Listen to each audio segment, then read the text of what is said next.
আসসালামু আলাইকুম রহমতুল্লাহ বরকাতু। দেখুন, আলহামদুলিল্লাহ, পাখিটি কিভাবে টাকা সংগ্রহ করে তার মালিককে দিচ্ছে এবং মালিক এই টাকাগুলি দিয়ে অনেক কিছু করতে পারবে। এইভাবে যদি আপনি টাকা পান তাহলে কেমন মজা হবে বলুন তো।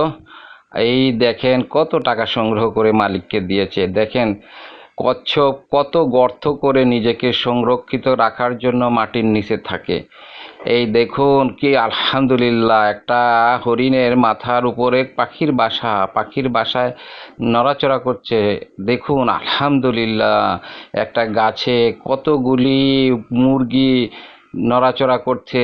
তারা এখানেই থাকে এবং এখানেই তারা খেলাধুলা করে। দেখুন আলহামদুলিল্লাহ, একটা কুকুরের 6টা পা থাকার জন্য তার হাঁটতে চলতে কত কষ্ট হচ্ছে।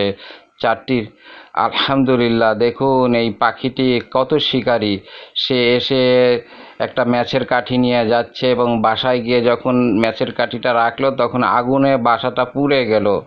আলহামদুলিল্লাহ, দেখুন আলহামদুলিল্লাহ, এই মাছটি কত সুন্দর। দেখুন, দেখলে আপনার মন জুড়ে দেবে। সুবহানাল্লাহ, আলহামদুলিল্লাহ, আল্লাহ তাআলা কত বড় সৃষ্টিকর্তা। দেখুন, এই কুকুরটা একটা বিরল রোগে আক্রান্ত হয়েছে। আলহামদুলিল্লাহ, তার শরীরটা বিকৃত হয়ে গেছে। আলহামদুলিল্লাহ, দেখুন এই পাখিটি কিভাবে একটা ট্যাপ খুলে পানি খাচ্ছে। আলহামদুলিল্লাহ, এবং বন্ধ করতেছে। সুবহানাল্লাহ, আল্লাহ তাআলার কত বড় কুদরত। দেখুন এই বানরটি কিভাবে কাপড় চিপে তার শরীরকে ঠান্ডা রাখছে, ঠিক মানুষের মতোই তার বুদ্ধি।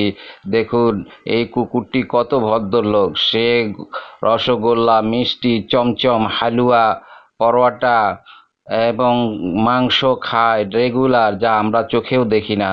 আলহামদুলিল্লাহ, সুবহানাল্লাহ, সে এইসব ছাড়া আর কোনো কিছু খায় না। সে খালি খেতেই থাকে। দেখেন রসগোল্লাগুলি কিভাবে খাচ্ছে। আলহামদুলিল্লাহ, সুবহানাল্লাহ, এই কথাগুলি আপনারা